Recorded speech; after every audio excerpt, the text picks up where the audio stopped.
Hello, everyone, and this is my review for WWE Raw on May the 1st, 2017. And honestly, this Raw was actually rather enjoyable one for the most part. There wasn't too much that I could really knock on it. Like, you're getting definitive storylines of where they were going with everything.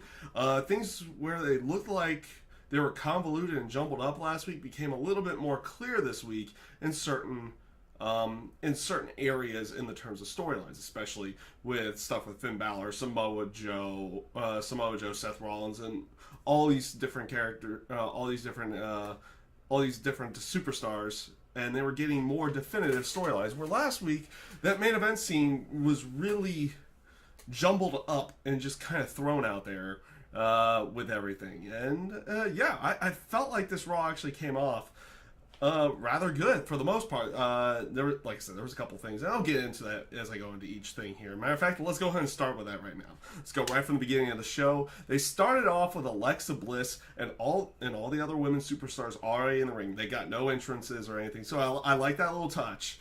And Alexa Bliss was doing her coronation as the new women's champion on Monday Night Raw, cutting a promo, talking about how much, how good she is. Also is out calling herself a goddess. She is the one and only goddess, and that the queen is dead. So basically, making a knock towards Charlotte at that point. Bayley, this entire if you take a look at everybody else, just kind of standing around normally. Bayley's kind of like in that not really mopey, but more disappointed / angry look over losing the title from the night before to go along with this entire thing.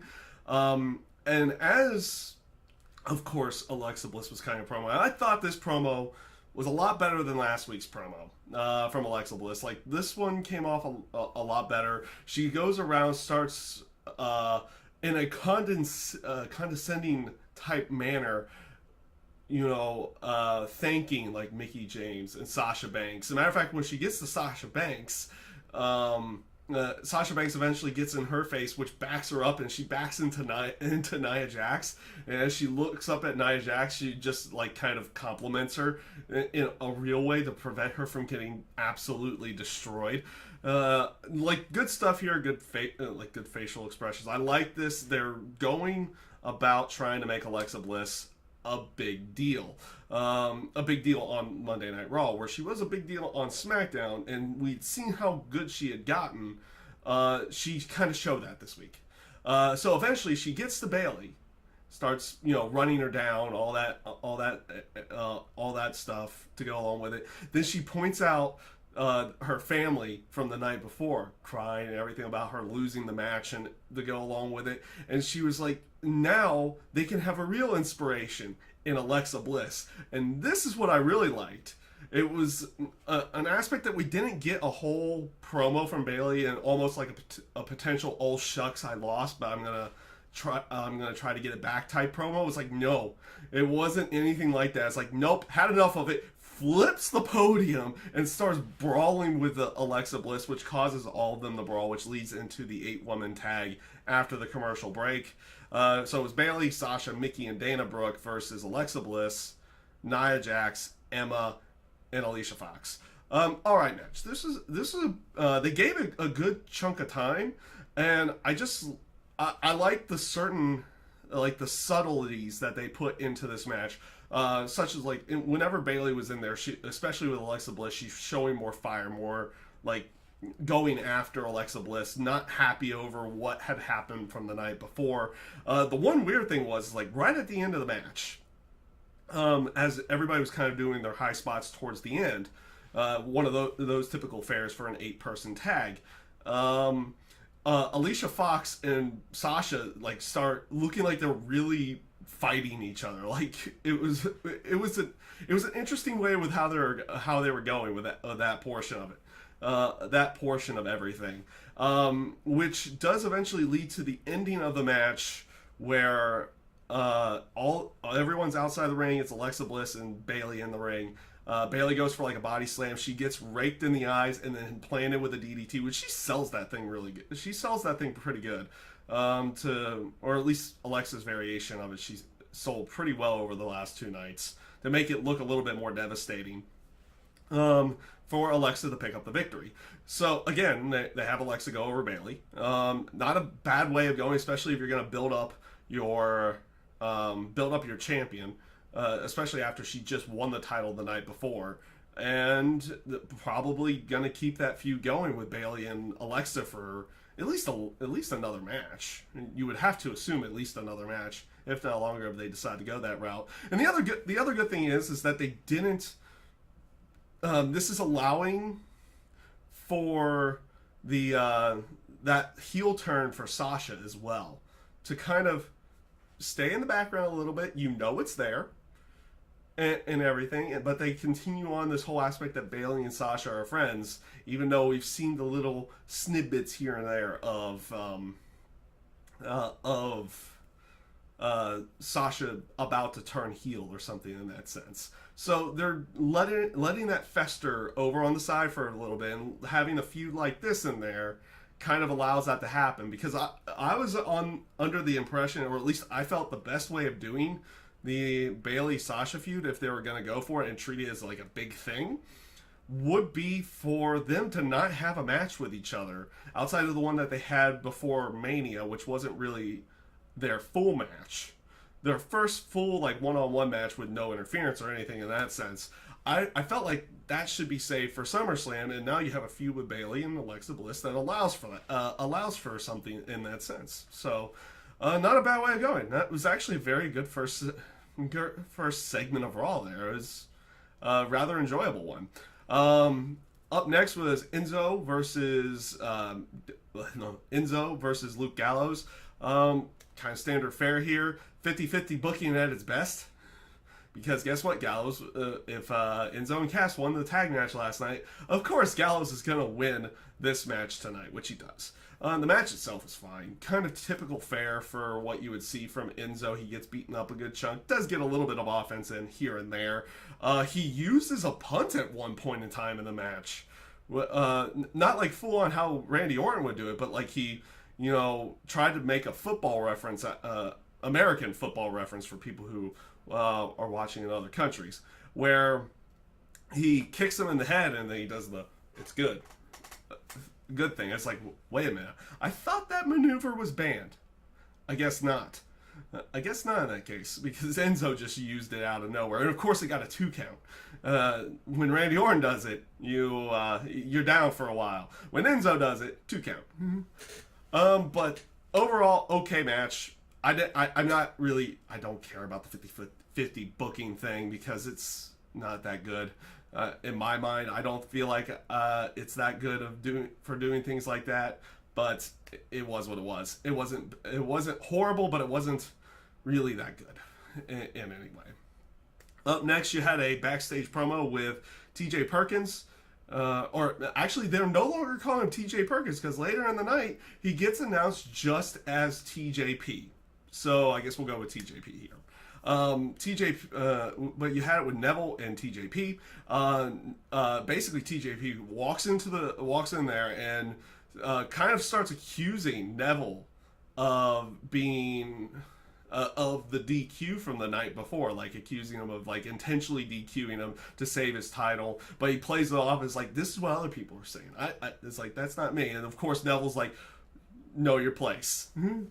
It was one of those like little know your place moments, and Neville starts doing the whole aspect of getting TJ Perkins mad at Austin Aries because he has a match with him later that night, and of course it makes it feel like Neville's trying to brainwash TJP into just doing what he wants, which of course TJP starts looking angry and everything, because he wants Neville out of the way so he can get a potential title shot. Overall, not a bad backstage segment. I didn't mind this. Neville's been great on the mic since he's come back, so it kind of works there. Since the heel turn, I've actually enjoyed TJP on the mic a little bit more. He's not that good at it, but it's been getting better since he turned heel. Up next, stumbling over my words again. Up next, though, was Seth Rollins. He came out to basically say what was next, because he was trying to make this aspect of him beating Samoa Joe the night before and in a roll up type fashion. It's like that's it. I'm done with him. I beat Triple H. I beat Samoa Joe. Now I want to move on, and I want Brock Lesnar, which got a giant yes chant. Giant yes chant for Seth Rollins, Brock Lesnar being announced. He gets immediately interrupted by Finn Balor, who comes out there, cuts a promo, and we finally get that. Confrontation between the two of them, at least in the terms of words. Of course, Finn Balor cuts a promo about never losing the title because of his injured arm. And he even brings up is that you caused. So kind of building a little bit of tension between the two of them, and of course, never losing the title to go along with everything. So it looks like they may battle over who gets to face Brock Lesnar or something in a sense, a SummerSlam, or and I'll finally go up and talk about it because they've announced when Brock Lesnar's going to be defending his Universal title next, and it's going to be at the July pay-per-view for Raw, and lo and behold. And I hope they get the song for it. I want them to go all out with this one because it's such a bad name for a pay-per-view. So go all out on it and actually get the song to go along with it. They named the pay-per-view in July instead of Bash at the Beach or The Bash or anything. They named it Great Balls of Fire. I'm going to let that fester for a little moment there. Great Balls of Fire is their song, and if they don't get that to be the theme song for the for the show itself, then why name it that? Really, why name it that at that point? It's just such a bad name for the pay-per-view. I wonder, and I think the name's gonna stick too because they have a logo and everything for it too. I cannot believe that they got that as a pay-per-view name. So that is one potential though. That they could face them at that pay-per-view or at SummerSlam. Braun Strowman could even be, after last night, you would assume that Braun Strowman would be a good way of going as well. But we'll talk about that in a brief moment about it. Because after they had this discussion about fighting Brock Lesnar next, Dean Ambrose comes out. And basically, he goes off and says he wants a fight. It's like, I wasn't on the pay-per-view last night. I wasn't this. I want to defend the Intercontinental title. Oh, by the way, I'm the Intercontinental Champion. I'm here every week. Unlike him. Unlike Brock Lesnar. So trying to play off of all that. Miz interrupts. He cuts his promo basically on everyone. And I like the promos he was cutting on Seth Rollins and Finn Balor. For everything they had done, with what Finn Balor did the night before, but this is kind of the first interaction I think with Seth Rollins and the Miz, and he was just kind of going about it, which eventually brings Dean Ambrose and playing the more wacky role tonight versus a more serious role. It's like, hold on, I've got an idea. I need to make a phone call though. He calls Kurt Angle, and. I'll give it this one. Wacky Dean Ambrose tonight was actually kind of good. The stuff that he starts talking on the phone to Kurt, which he doesn't even have the phone in the proper position to his phone in the proper spot for making a phone call. And they catch it on camera, of course. But when he comes out of there, he comes up with a quick one-liner saying it's like, wow, he was not happy that Kurt was not happy that I had his number, but he wanted to make a triple threat match with Finn Balor, The Miz, and Seth Rollins, and the winner be the number one contender. So that's how that segment ended. And the wackiness from Dean Ambrose continued throughout the night because each man, Miz, Seth Rollins, and not Dean Ambrose, Finn Balor. I'm mixing up names now. They all had their promo time backstage in some way, shape, or form. And this is where wacky Dean Ambrose comes in again, where initially Miz was getting interviewed by Charlie backstage, and eventually they cut to just a picture of a spot of Miz, and when they come back and pan back out, Dean Ambrose is holding the microphone. because Miz had looked away and everything in that sense to go along with it. And as he finished his promo, Dean Ambrose is there and asking him a quick wacky question, and Miz just walks off. Eventually he runs into Seth Rollins backstage, where this was actually kind of good because he kind of broke the fourth wall a little bit on this one. It's like, you have Seth Rollins backstage. It's like, why do you have a microphone? What are you doing? Oh, this is an interview, but this isn't scheduled. That was not a scheduled thing. Well, it would be a little weird the fact that in the locker room we would have cameras and no interview going on. It's like, okay, and they kind of went back and forth there on that one. This was actually kind of good stuff. I did not mind this in any way, shape, or form. And then he eventually meets up with Finn Balor, tells him to eat a carb, pulls out a donut at the end of it. But he also talked about it, like, pulls off the bit here, and like I like how Finn Balor's even playing along with it too. It's like Dean asks him if he's nervous, and Finn Balor just goes off and says, "I eat nerves for breakfast," and okay, I'm okay with that cheesy line. I'm okay with that because I like cheesy stuff.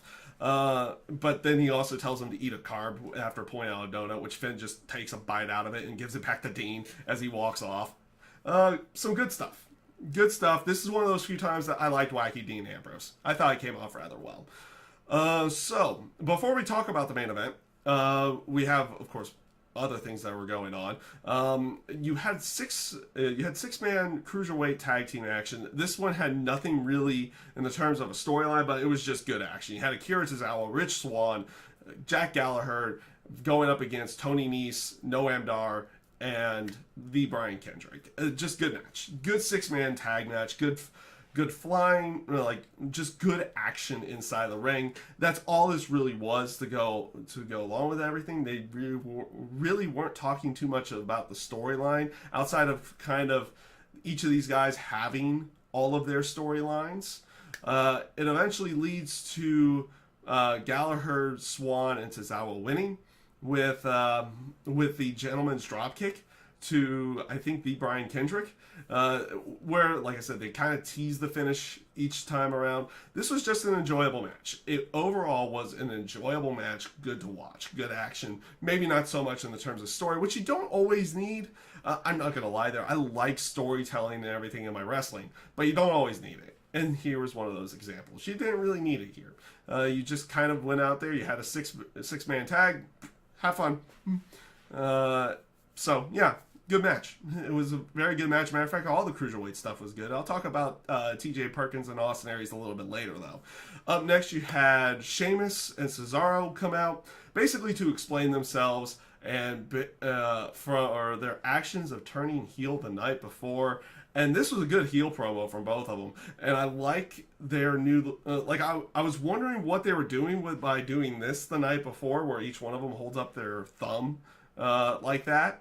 And it represents them saying that they're not going to be raising the bar, is that they are the bar. So that's what that's supposed to represent. So, okay, you get a little bit of an example of, a little bit of explanation on what that was. And also calling the Hardys nostalgia hacks and everything to go along with it.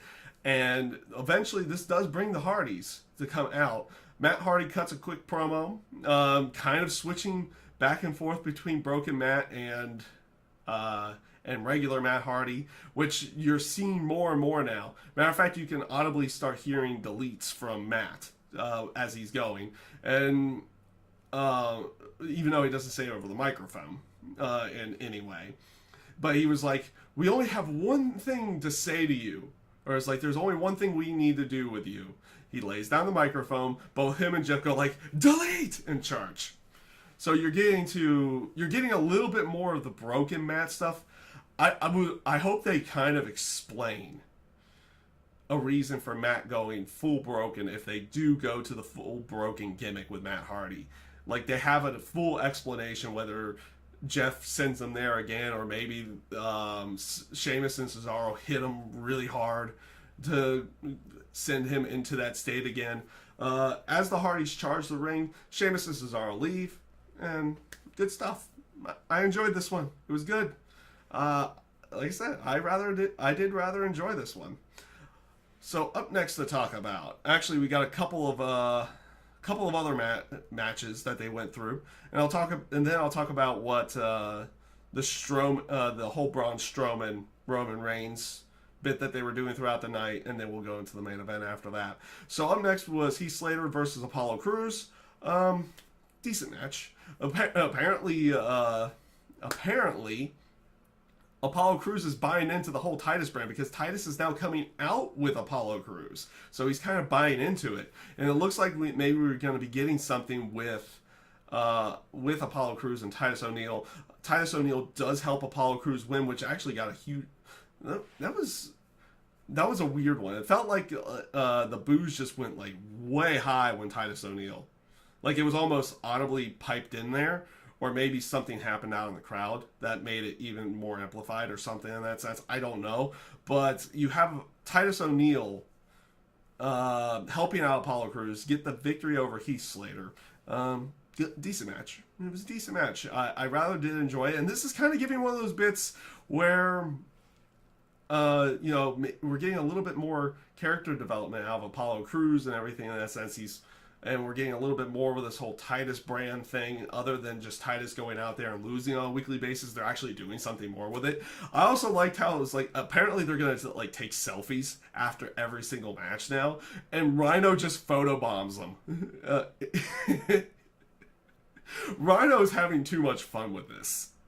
You could tell he's having so much fun while he's out there right now, doing everything. He photobombs them and then goes back to checking on Heath Slater. He's like, every time someone does the gore, I love his reaction to people chanting the gore. It's like, yeah, I was thinking the same thing. I need to gore somebody. type thing. I like Rhino. He looks like he's genuinely having fun out there. And he reacts to everything so well. I do rather enjoy Rhino's run as he's been going with this run in WWE.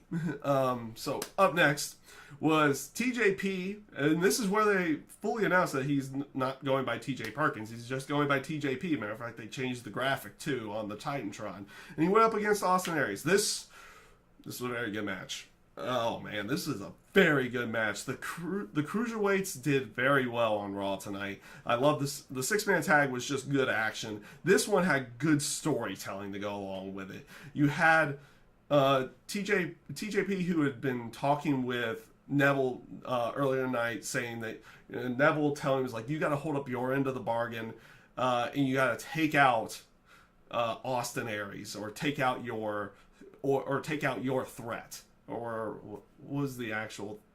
I think that was what it was. It was take out your threat. And that was what he was doing throughout the whole match. He was working on the knee. He eventually got to the knee and worked over that knee the entire match as much as he could, trying to making it feel like he was trying to injure Austin Aries.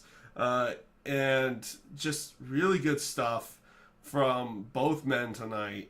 Good action, good storytelling. Austin Aries does pull out the victory with the last chancery, but then TJP after the match continues the attack. It wasn't an aspect of maybe TJP wanting to just win the match. He just wants to take out Austin Aries, puts the knee bar on Austin Aries, and kind of playing it off like he's closer to that level of Neville and Austin Aries at this time. I mean, like, they made him look a lot better this week in the terms of being potentially, like, in the terms of how the cruiserweights go. You have Neville and Aries, they're up here, and the rest of them are like way down here in the terms of the in the power scale. Like, they boosted TJ Perkins up a bit, closer to that bit for Neville and Austin Aries, where they're at this time. So I rather did enjoy this match. It came off great, at least to me it did. So up next, they were talking about, and this is one thing I liked, they were talking about everything that had happened the night before with Roman Reigns and Braun Strowman. Matter of fact, they kept both guys off of the show. And they had Kurt Angle come out and basically say, what had happened with both of them, because you had everything go down in the ring where, you know, Roman was coughing up blood, and then you had the bit backstage where Braun Strowman runs through an ambulance door and everything in that sense. So they kept him off there, kind of trying to sell all of that off. Though they're saying that Braun had a torn rotator cuff. That's like, if that's a real injury, that's like 4 or 5 months. But I don't think that was real. I think that's more of a worked injury between the two of them. In every sense, but they're, like I said, they're playing it off as the fight last night that they had was extremely brutal, in every way, and both guys then came out a little bit worse for wear, to go along with it. Though, in all honesty, if you watch the match, the only one who should really have come out worse for wear was Roman Reigns. But they're trying to play it off as both guys coming out worse for wear. But like I said, it was good touch to not have either one of them on the show. Kurt says it's like, both of these guys say we're not done with either guy yet, and that we were coming up with, and that he was going to be in talks with like higher ups to see what they need to do. And as he was gonna maybe announce something on that, he immediately gets interrupted by Bray Wyatt, who introduces himself, says the chapter of Orton was closed, and that Orton was going to burn in his house of horrors from here on in. Though he totally showed up in the arena last night, the night before.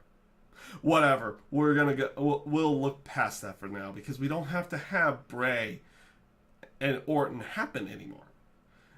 Though, like I said, the House of Horrors match, I will go back a little bit on that. The House of Horrors match I liked but didn't like. I felt like they could have gone a little bit further with the stuff that they had, but they did add a good chunk of little details in there that made it rather enjoyable to watch. And then again, I am a cheesy horror movie type guy, so is what it is. I did enjoy it to a certain degree. Not as much as maybe the Final Deletion or Delete or Decay or the Great War or Total Nonstop Deletion.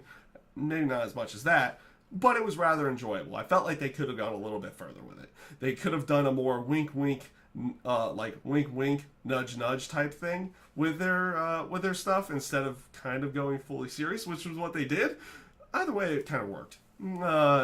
I did enjoy the House of Horrors to a certain degree, but he basically said he wanted to know if Kurt was going to be on his side and let him do his work.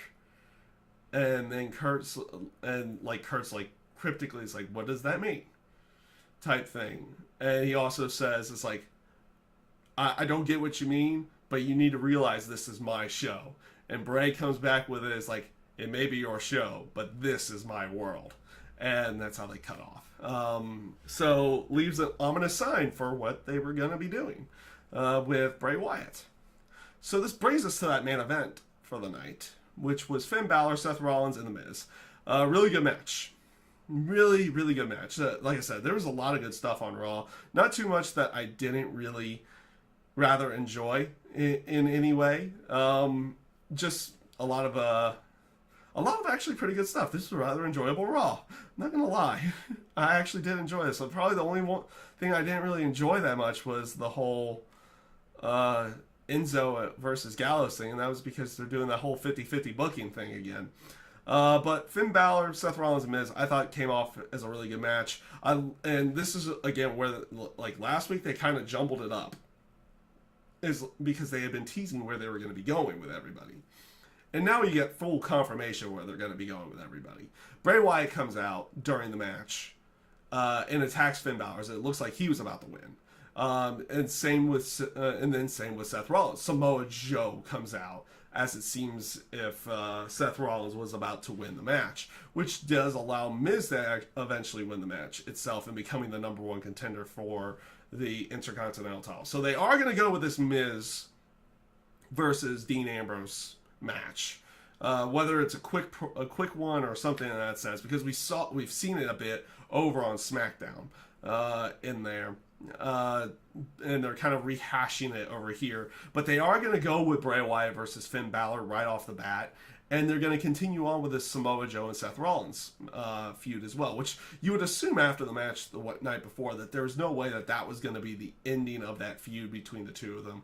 And I do like the aspect that it's not going to be that. That they're going to have a little bit more time to work with each other. I did enjoy last night's match. It just felt like the crowd was kind of dead a little bit during the match. And because it happened like in between the whole house portion of the House of Horrors and then the in-ring portion of the House of Horrors, and then that happened. So the crowd was a little bit like perplexed the night before. So hopefully we'll be able to see more matches with them, and they'll be able to show off. They were able to show off how good they were because the match was really good, but it kind of got put in a weird position for everything. So. Like I said, I like this aspect now. We're finally getting, after a couple weeks of Raw where he was like, okay, where are they going with everything? It looked like Bray was going to go after Finn, but then he was going after Dean Ambrose, and Miz was going over here, and like, where were they going? Now you kind of got everything condensed into a proper area of where they want to go with everything. So, like I said, overall, this was a rather enjoyable Raw. It's one of the few times that I would say I just enjoyed it. Because there wasn't too much that I really didn't care for. Outside the whole aspect of trying to make everyone believe that Strowman has a torn rotator cuff, though he's going to probably be back in like a couple weeks. Seems just a little weird on that one. But not too much that I didn't enjoy from Monday Night Raw. So, yeah, that is my review this week for Monday Night Raw. I thank you guys for watching, and I hope you have a great day.